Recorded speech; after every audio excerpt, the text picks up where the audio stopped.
very good morning to my dear students. The topic that to be discussed today is Great Plains of North India, or it is also known as Indo-Gangetic Plains. Today we will learn detail about these plains. Why these plains are known for its fertile soil, why it is also known as Indo-Gangetic Plains, and some of the significance of these plains. So before I start today's topic, let us revise what we have learnt in the previous class. In previous class, I have taught you about the latitudinal and the longitudinal extension of India, that is 8 degree 4 minute north to 37 degree 6 minute north, 68 degree 7 minute east to 97 degree 25 minute east. So this was the latitudinal and longitudinal extension of India, which lies in the mainland. Away from the mainland, there is one more southernmost point of India, which is known as Indra Point, that lies in Andaman and Nicobar Island, and with the longitudinal extension of with the latitudinal extension of 6 degree 45 minute north. So this was about the latitudinal and the longitudinal extension of India. The area India cover an area of approx 3 million square kilometer. It is the 7th largest country in the world, and we have also learned some of the neighboring countries of India like Bangladesh, Bhutan, Nepal, China, Pakistan, Afghanistan.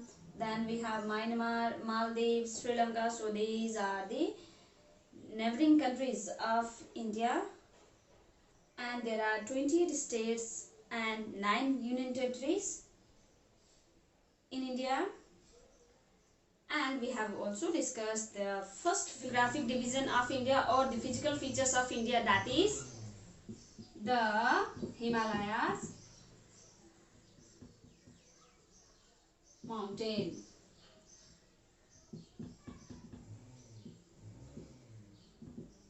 Okay, these mountain range is, or the Himalayan mountain is divided into 3 groups.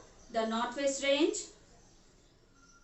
it is a series of mountains that radiate from the Pamir North, which is also known as roof of the world. And then the Greater Himalayas of India, it is divided into 3 groups based on the altitude.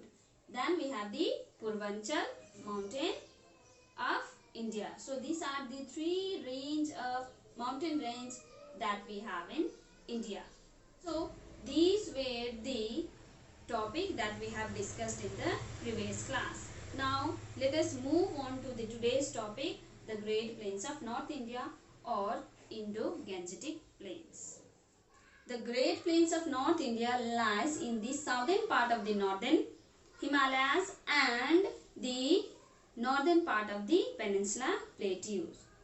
So these plains are divided into 4 divisions: the Rajasthan Plains, the Indus, Punjab and Haryana Plains, then we have Ganga Plains, and then we have the Brahmaputra Plains. So my dear students, we have come to know that these plains are usually drained by the longest and the broadest river of India. That means this river emerges from the snow-covered mountain and deposit a ample of fertile soil. So why the plains of India is known for its fertile soil. So these plains are dominated by the mainly 2 rivers. Indo means Indus and Gangetic means Ganga. That's why it is known as Indo-Gangetic Plains. So my dear students, this was about the plains of India and its importance. The importance of these plains are, it provides us with a huge amount of water and a huge amount of fertile soil. So my dear students, this was about the plains of India. Now let us move on to the third physiographic division, or the physical features of India, that is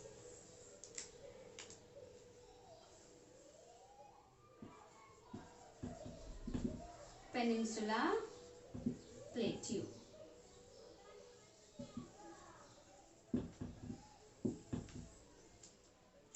So these Plateau, it is triangular in shape. The Peninsula Plateau of India, it is triangular in shape with its base to the southern edge of the northern plains of India, and its apex is formed by the Kanyakumari in the south. That means the apex lies in the Kanyakumari and the base lies to the southern edge of the northern plain of India.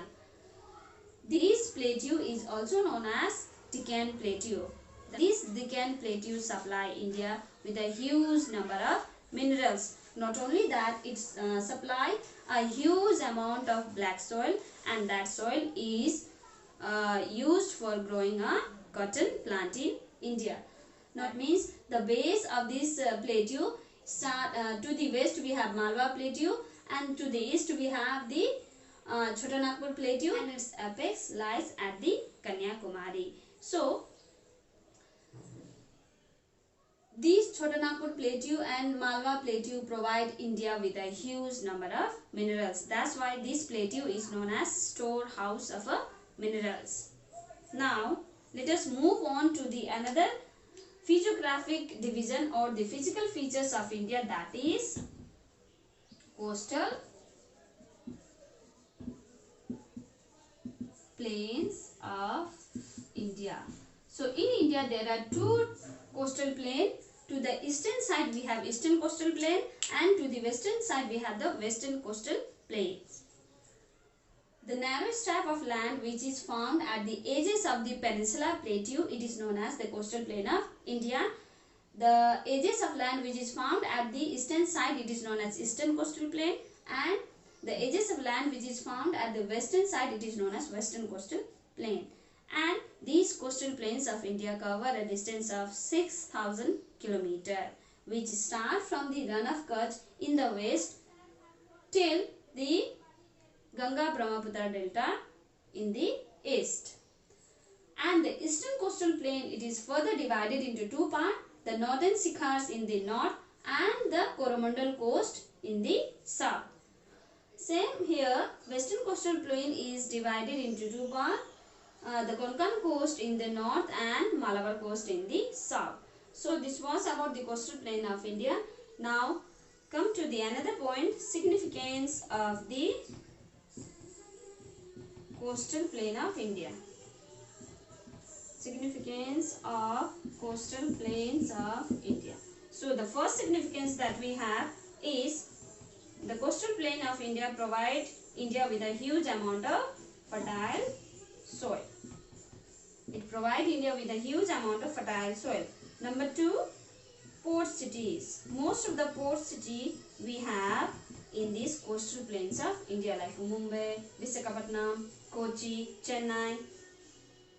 Number three, large deposits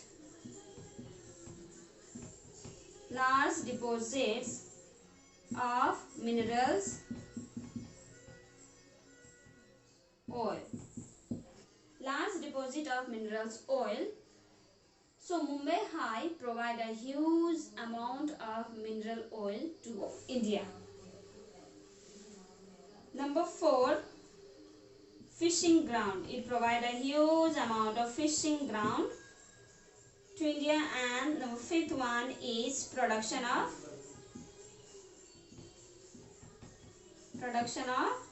salt. So production of salt. So these are the significance of coastal plains of India.